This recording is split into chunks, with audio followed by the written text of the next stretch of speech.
আল্লাহ তাআলা যে মানুষকে খুব সুন্দর করে সবচেয়ে সুন্দর করে সৃষ্টি করছেন, এটা সম্পর্কে একটা মজার ঘটনা আছে। আপনাদের বলি মজার ঘটনা।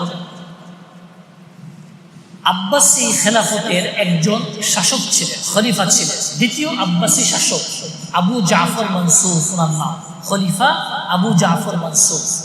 আপনারা চিনবেন খলিফা হারুনুর রশিদের নাম শুনছেন না? অনেকেই শুনছেন। খলিফা হারুনুর রশিদ একজন বাদশাহ ছিলেন।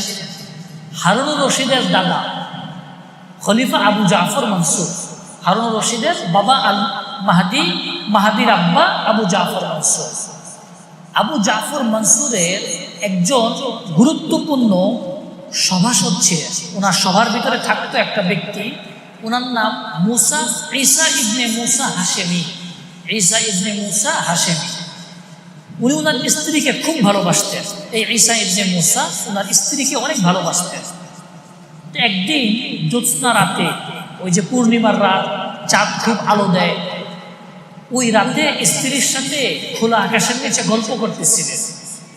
অনেক সময় এইসব মুহূর্তে রোমান্টিকতা চলে আসে স্বামী স্ত্রীর মধ্যে। ওনার রোমান্টিকতা চলে আসছে।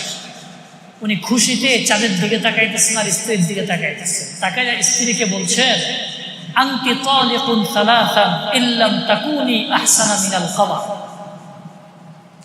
তুমি যদি চাঁদ থেকেও বেশি সুন্দর না হও, তুমি 3 তালাক। তুমি যদি চাঁদ থেকে বেশি সুন্দর না হও, তাহলে তুমি 3 তালাক। সঙ্গে সঙ্গে স্ত্রী উঠা আড়ালে চলে গেছে। আপনি তো আমার তালাক 3 তালাক দিয়া ফেলছেন, আর কোনো উপায় নাই। এখন কি করবে? সারা রাত ছটফট করছে। সকালে উঠা খলিফা আবু জাফর মনসুরের দরবারে গেছে, যায়া সব বলছে, জাহাপনা ঘটনা তো এটা ঘটায় ফেলছে, এখন কি করবো, আপনি আমার বাঁচান, 3 তালাক তো হয়ে গেছে।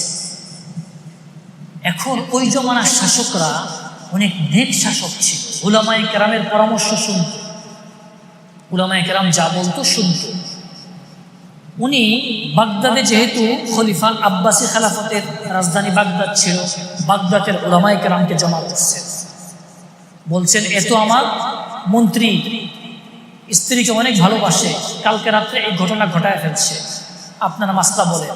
উলামায়ে কেরাম যা মাসলা বলে দিচ্ছে, 3 তালাক হয়ে গেছে, কোনো উপায় নেই।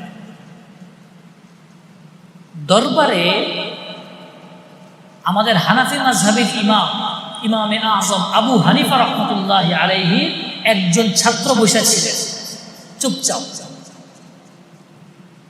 আবু জাফর মনসুর খলিফা জিজ্ঞাসা করছেন, এই যে মাওলানা সাহেব, আপনি তো চুপচাপ কিছু বলতেছেন না, আপনি কিছু বলেন, সবাই তো বলছে তালাক হয়ে গেছে। তিনি বিসমিল্লাহির রহমানির রহিম বইলা এই আয়াত তেলাওয়াত করছেন, লাকাদ খালাকনাল ইনসানা ফি আহসানি তাকওয়িম। আমি মানুষকে সর্বশ্রেষ্ঠ আকৃতি দিয়া সৃষ্টি করছি। উনি বলছেন, এই লোক তো বলছে তুমি যদি চাঁদের থেকেও বেশি সুন্দর না হও, তুমি তালাক।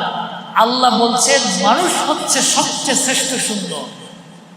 যেখানে আল্লাহ নিজে বলছেন মানুষ সবচেয়ে শ্রেষ্ঠ সুন্দর, সেখানে তো উনার বিবি নিঃসন্দেহে চাঁদের থেকে সুন্দর। কে বলছে? কে বলছে মানুষ সুন্দর? আল্লাহ সুবহানাহু ওয়া তাআলা বলছেন। এবং তিনি এইটা বলেন নাই মানুষ সুন্দর, তিনি বলছেন আমি মানুষকে সর্বশ্রেষ্ঠ আকৃতি দিয়া, অবয়ব দিয়া, গঠন দিয়া সৃষ্টি করছি। সুবহানাল্লাহ, তালাক হয় নাই। সুবহানাল্লাহ। চাঁদ সুন্দর না মানুষ সুন্দর? কে সুন্দর ভাই বলেন? আত্মবিশ্বাসের সাথে বলেন, এই কথা কে বলছে? আল্লাহ নিজে বলছেন। সূরা 3 আল্লাহ তাআলা বলছেন, খলিফা আবু জাফর মনসুর রায় ঘোষণা দিয়ে দিচ্ছেন, যাও, তালাক হয় নাই। সুবহানাল্লাহ। কেউ যদি কাউকে স্ত্রীকে বলে তুমি যদি এর থেকে বেশি সুন্দর না হও, তুমি তালাক হবে না, কারণ মানুষ সবচেয়ে বেশি সুন্দর।